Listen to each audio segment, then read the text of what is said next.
Not all women get hot flushes in perimenopause and menopause or through this transition in their life.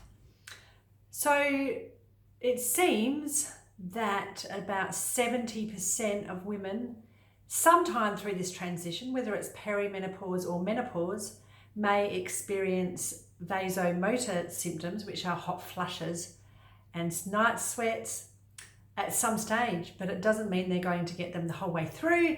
And about 30% of women never get them at all. And it is a bit of a myth that hot flushes are the main thing in perimenopause and menopause that you'll actually suffer with. So what are the main symptoms and what are the early signs that you need to know? Because so many women don't know that they're in perimenopause because they're not getting hot flushes and they just assume it's something else. So some of the early signs, and this is what I've seen with my clients over the last 25 years also, are sleep disruption. That tends to be one of the biggest ones that comes first. Sleep disruption and therefore exhaustion and fatigue, and sometimes anxiety or irritability and mood swings that then come after that because they're not getting sleep. And the sleep disruption can be over time and you just sort of notice it over a few years. I definitely did when I went through perimenopause a long time ago now. And if you have higher stress levels, which I did, then it's going to affect your sleep. And that's what I assumed it was. It was just all the stress, the personal stress I was going through disrupted my sleep. And then I ended up with anxiety and fatigue because I wasn't sleeping well. So these can compound onto each other, can't they? So if you're not sleeping, you'll feel exhausted, and sometimes women that feel exhausted get anxious. But if you're sleeping well and you may have some other symptoms like fatigue or brain fog, then these can also be earlier symptoms also. And then putting on that dreaded midriff belly weight is also a sign that can just creep up over the years. And one day you look down and think, oh, I've got a little bit of a belly that I never used to have. So that can be an early sign of perimenopause.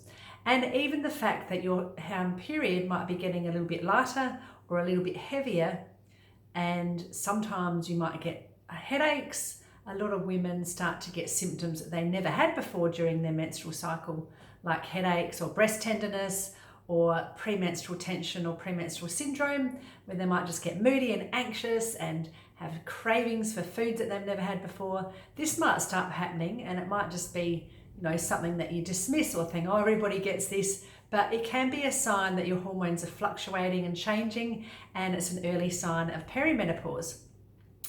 And because over time, progesterone, which keeps you cool, calm and collected and sleeping well, it actually drops over time, and it's exacerbated by high levels of stress. So if you've got high levels of stress or busyness in your life, then you might find that you get more severe symptoms because your progesterone is going to be a lot lower.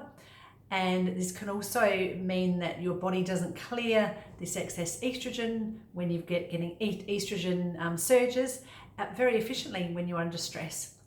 And this means that you can get more severe symptoms also. And you might just have something that's underlying, like a gut issue, digestive issues, an imbalance in the microbiome of your gut. This will influence your hormones hugely. Also adrenal and thyroid issues, where the adrenals and thyroid aren't functioning as efficiently because of long-term stress and busyness, which so many people suffer from now. And this will have a big influence on your hormones and your symptoms. It means you may get more severe symptoms. You might start getting a lot of mood swings and irritability and just feel like your life is falling apart.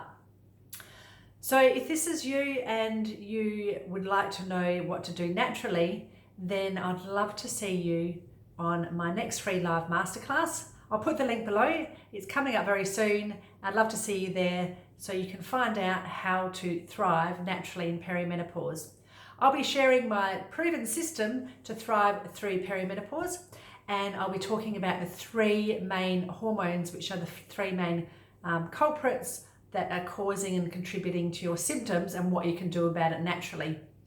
So I'll be going through everything from diet to supplements to lifestyle changes and to really what's happening and what you can expect. If you start changing and working on your health now, then you'll fly through the rest of perimenopause and menopause with minimal or no symptoms. And that's what we should be doing.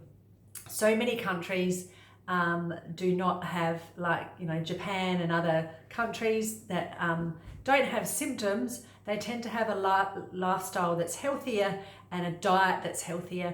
So this can have a big influence. And one of the things that we need to focus on in perimenopause and menopause is a really healthy diet and exercise, and also keeping stress to a minimum, which I know you can't avoid stress altogether, but we need to actually minimize it in some way if possible.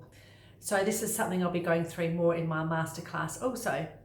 I will put the link below for that, and I also will add my Ditch Your Hormone Drama guide, which helps you if you're feeling adrenally fatigued or extremely fatigued through this time.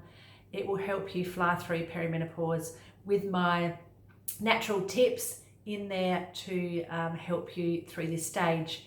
If you cannot join the masterclass, then grab this guide or do both. I'd love to see you on the masterclass, but you can also grab the replay. Thanks for listening. I'm Kate Driver, naturopath and the perimenopause practitioner, and I've helped thousands of women over the last 25 years through perimenopause and menopause, including myself, naturally, without HRT, and to help you thrive like you should be naturally. Thanks for listening. Bye for now.